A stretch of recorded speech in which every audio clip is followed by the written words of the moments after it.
Well, we start part two. Costco was pretty quiet, actually. They've created unique barriers, so you have to follow a very specific way in. They've created separation, social distancing to the cashiers. You have to stay behind a line until you're called to get your buggy of items processed. And you don't touch anything except for the point of sale terminal. Pretty safe.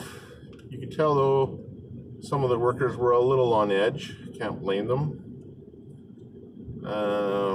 But the crowds themselves were well behaved and very quiet. It wasn't crowded by any stretch of the means. So they were stocked and everything, including toilet paper, paper towels, but again, they had no isopropyl alcohol at all. They did have Band-Aids though, and they had good selections of multivitamins. Prescription pharmacy lineup was zero.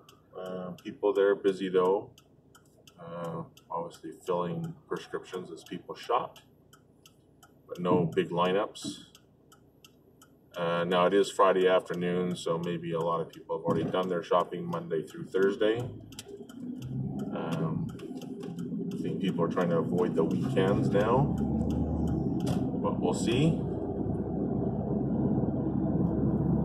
So now I'm going to head to one of the pharmacies here, the Shoppers Drug Mart, to see if they have any isopropyl alcohol. Last week they were sold out, and they already had limits of 2 per sale, and they were still sold out. It's always good to have some available. I use it to clean my 3D printer bed, as is recommended by the manufacturer. You could use methanol alcohol. That would be my next stop at a Home Hardware or something or other, if there's no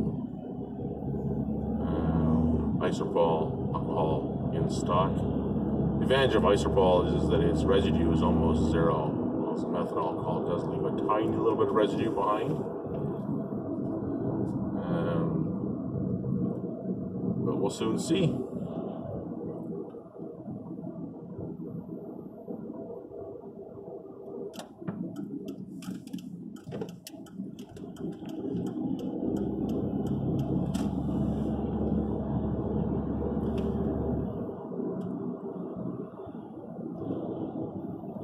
Kind of ironic that Costco, which specializes in bulk buying, and right now everyone's complaining about people hoarding by bulk buying,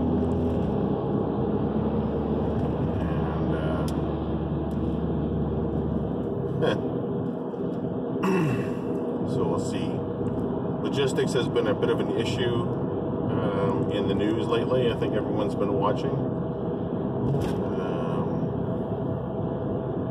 Costco just bought Sears Holdings' biggest logistics provider in the United States for $1 billion.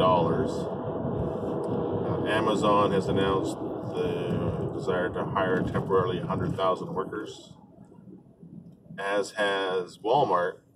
At least here in Canada, they've announced they want to hire 10,000 temporary workers.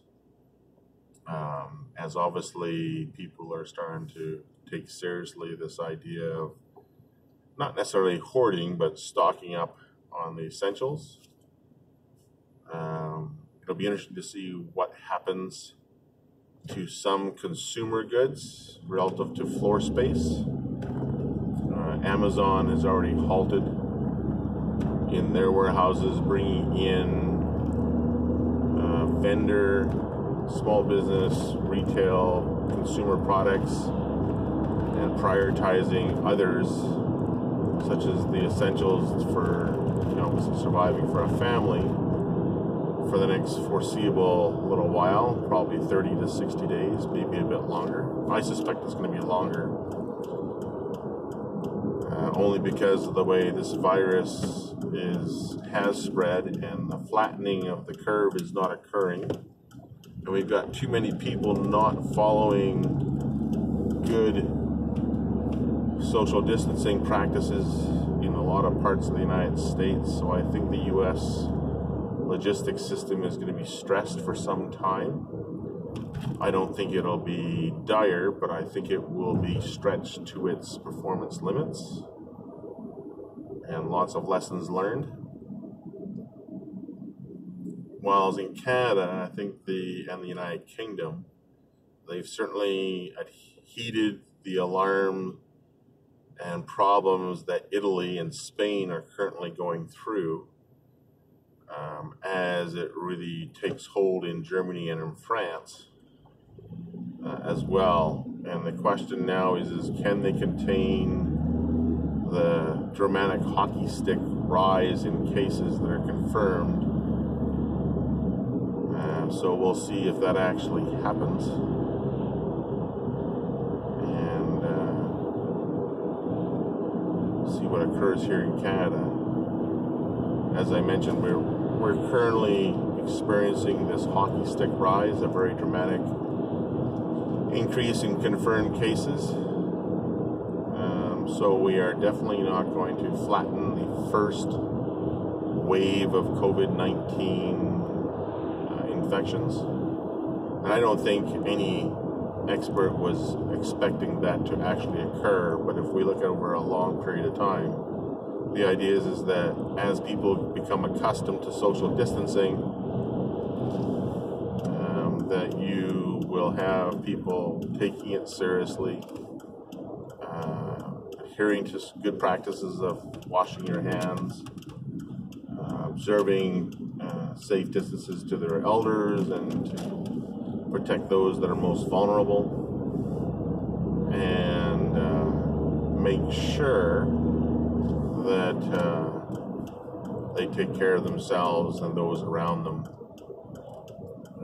And if that means shutting down a large segment of the workforce that usually are in a crowded environment, such as sporting events, retail, close contact manufacturing, then that's what we'll have to do.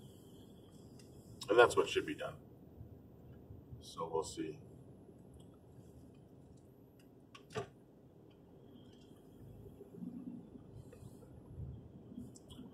Just going to go into the Shoppers Drug Mart here, see if there's any isopropyl alcohol, and we'll get back to you for my final thoughts. Stay safe, everyone.